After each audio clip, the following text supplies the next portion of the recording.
байхгүй. Гэхдээ яг үндэ бол Шахалт ирээд байгаа юм уу? асар том би ямар нэг шахалтанд ороогүй. Энэ бол миний одоо хувь улс төрчийн шийдэл. Одоо надад шахалт ирэх ямар ч юу үндэхгүй бас. Одоо суух шиг болчихлоо шүү дээ. Тий. Тэгэхээр намын хамгаалт бол надад байхгүй гэсэн үг. Тий. Ганцаараа гэсэн үг.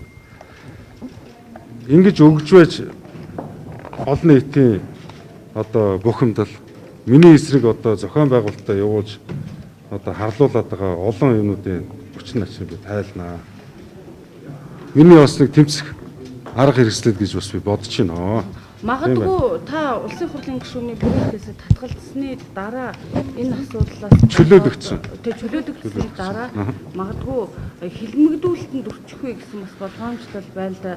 Тийм байгаа. Би тэр чинь одоо хилмигдүүлэх бүр зохион байгуулалтаа намайг гинт хэрэгтэн болгох ажиллагаа явагдаж штэ. Тэр нь одоо цагдаа дээр шалгаж байна. Эхнээс ахуулаад хиний захиалгаар хэдэн төгрөгийг хизээ хаана өгөөд юу болоо гэдэг бүх юм тодорхой болчиход байна штэ.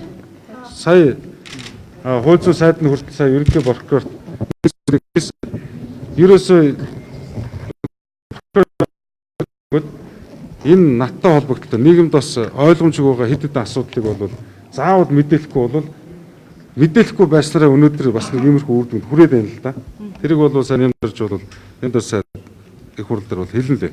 Гишүүнээ та хэдхэн оны өмнө бүрэн эрхийн төтгөлзүүлэх шаардлага байхгүй гэж өөрөө. Үгүй төтгөлзүүлэх, чөлөөлөх гэдэг чинь шал өөр ойлголт. Төтгөлзүүлнэ гэдэг бол гин бурууг нь тогтоогдоход шууд их хурлын тогтоол гараад их хурлдаа буцаж ороод явдаг. Чөлөөлөгдөнө гэдэг бол хүн шийдвэр. Тэрийг би өөрөө гаргая. Энийг одоо надад ямарваа нэгэн одоо шахал шантааж бол байхгүй. Би тийм нэг өртөөд байдаг хүн биш ээ. Тэгээ шийдвэр яагаад ийм хүн энэ шийдвэрийг бол би аль эртээр гаргацсан байсан. Одоо хийж байгаа. Би өмнө хөрсөхийн жишээлбэл та одоо хэзээ яг энэ өөрийнхөө энэ шийдвэрийг тэр чинь төтгөлзүүлэх саналаар өөрийгөө өгч гисэн. Нэгдүгээр хуульд хэзээ байна.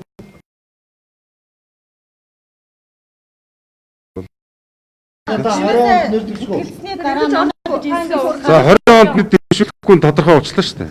Тий 20 онд одоо нэр дэвшүү. За тэгж хэлсэн үү те. Энэ баг шүү дээ. Улс төрөөс гарч ийн гэж байна. ерөнхий прокурор дээр таныг нөгөө За би улс төрөөс болоод үгүй. За нэг зүйлийг би маш хатуу хариуцлагатайгаар хэлье. Би альва нэг зорьсон зүйлээс ухардаг хүн биш. Хөндлөнгөөс цаад болж гинөө. Чөлөө бас байна. Гэхдээ энэ бол улс төрөөс гарч ийн гэсэн зүйл огтхож биш ээ. Энд бол байна. Ойлгомжтой. өнөөдөр ингээд яг ямар юм бэ? Яг таны хувьд Монгол Ардын намын За тэр ярилцлага маягийн болчихлоо. Тэр дараа яриа. та шийдвэр олцсон байна уу та юу одоо яг